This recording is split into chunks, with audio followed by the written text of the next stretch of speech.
Hello everyone, I've made several videos on Canadian and Australian immigration, but many of you keep requesting to make videos about other countries as well. So here is a detailed video about the recently announced UK's new point-based immigration system.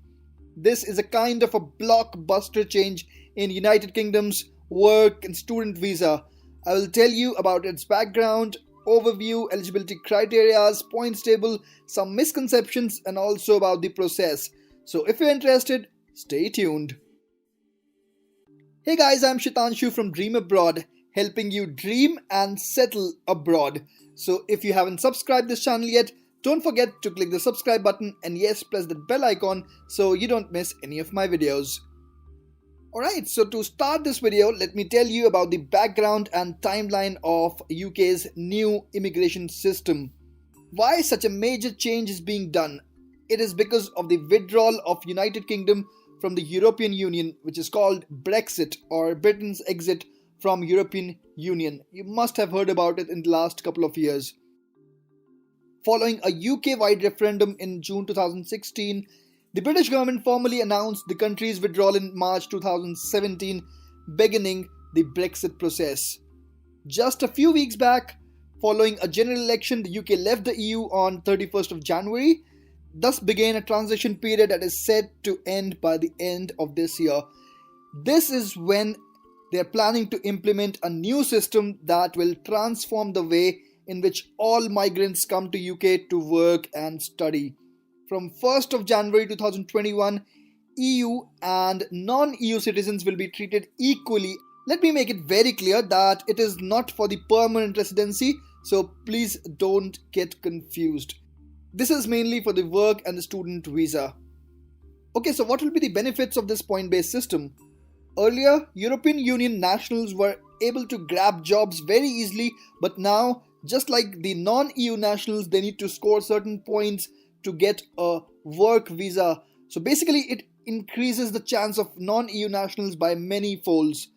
Mostly the people from India, Pakistan, China or other countries like that will be benefited to get the work and study visa, but that would only be for skilled immigrants. Okay, so now let's talk about the overview and the eligibility criteria. The new rules aim to attract the brightest and the best from around the world, which will assign points for specific skills, qualifications, salary, or professions. Visas will only be awarded to those who gain enough points, whether you're from EU or not. You would be granted the visa only if you have enough points. Of course, this has been inspired by Australia and Canada's immigration system, so this is also a point-based system. Now, how you will actually get points, I'll tell you later in this video. But let's discuss the eligibility criteria.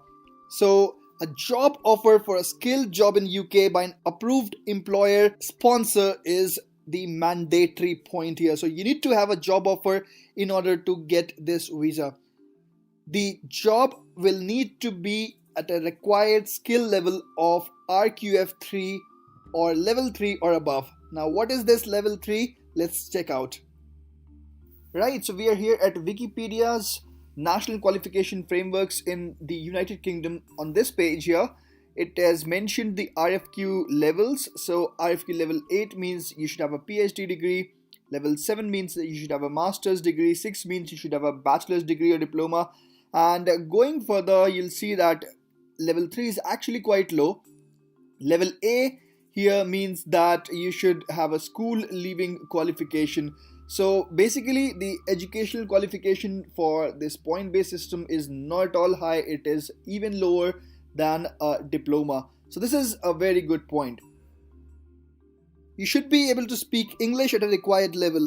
Now when I say that, you would instantly ask me this question, what's the band for IELTS, etc. So they haven't specified anything. They haven't even specified that we need to clear IELTS.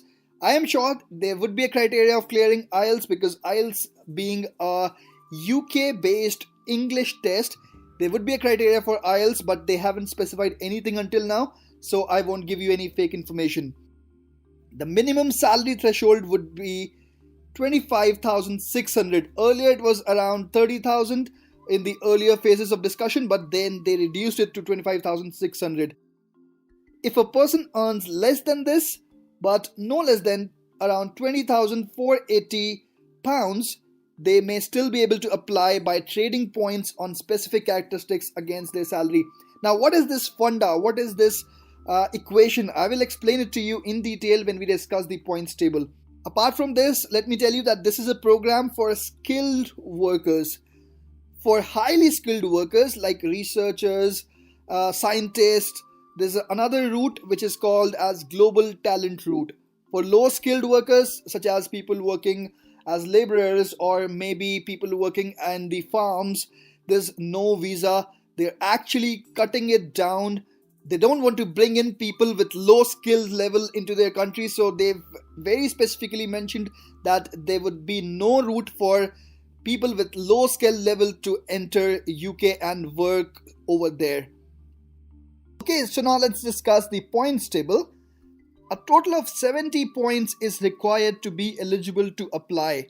Some characteristics are tradable. So the cutoff score would be 70 points, and on what characteristics you will actually get those points, let's discuss. So the characteristics would be obviously your job offer. If you have a job offer from an approved sponsor, you'll get 20 points. If your job is at appropriate skill level, then you'll get 20 more points, and if you can prove that your English is at required level, you will get 10 more points. All these three factors are non-tradable. So basically, if you have a job offer by approved sponsor at appropriate skill level, and if you're able to prove that your English is good, in that case you'll score 50 points, and now you will need 20 more points to be eligible. How you can get 20 points? Now those 20 points you can get from your salary. So if your salary is actually above 25,600 pounds, in that case you'll get 20 points. But if your salary is lower than that, then in that case you'll get 10 points. And for a salary range of 20,480 to 23,039, you won't get any point. So basically it comes down to your salary as well. If your salary is good, you will directly be eligible to apply for the visa. Now if your salary is lower than that, and if you have a job in a shortage occupation, then you'll get 20 points. So that is an add-on. Let's say your educational qualification is PhD in a subject relevant to the job. In that case, you'll get 10 points. Similarly, if you have a PhD in a STEM subject relevant to the job, then you'll get 20 points. What is a STEM subject? It means science, technology, engineering, and mathematics. So basically, if your salary is less than 25,600 pounds, in that case, you need to be working in a shortage occupation, or you need to have a PhD degree. Only in that case you can get that visa. I think it is pretty straightforward, but I can give you a couple of examples to elaborate further. So maybe a university researcher in a STEM subject wishing to come to UK on a salary of let's say 21,000 may still be able to enter UK if they have a relevant PhD in a STEM subject. So they won't get any point for their salaries, but they would get 20 points for their PhD degree in a STEM subject, and that would make up to 70 points. Likewise, a nurse wishing to come to UK on a salary of let's say 22,000 would still be able to enter UK on the basis that the individual would be working in a shortage occupation. So the 20 points that she lost because of a lower salary level would be gained through the job in a shortage occupation. So I just hope that it is quite clear to you. Let's just quickly move forward and discuss the student and travel visa. Basically, the students will also be covered by this points-based system. They will achieve the required points if they can demonstrate that they have an offer from an approved educational institution.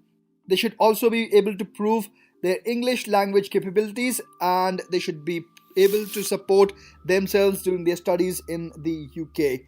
So that is about the student visa. About the travel visa for EU citizens as non-visa nationals, meaning they can come to UK as visitors for 6 months without a need to obtain a visa, but they can't work or study in UK from 2021 onwards without a proper visa. There won't be any changes for other nationals. Okay, now let's talk about the visa process. The application process is supposed to start in autumn of 2020 so that migrants can start to apply ahead of the system taking effect in January 2021. Migrants will make their application online after submitting documents and paying a fee. Non-EU citizens will submit biometrics at a visa application center as they do now. For employers sponsoring skilled migrants, the process will be streamlined to reduce the time it takes to bring a migrant into UK by up to 8 weeks. So the processing time they say would be around 8 weeks, and they've also mentioned that they would try their best to lower this processing time even further.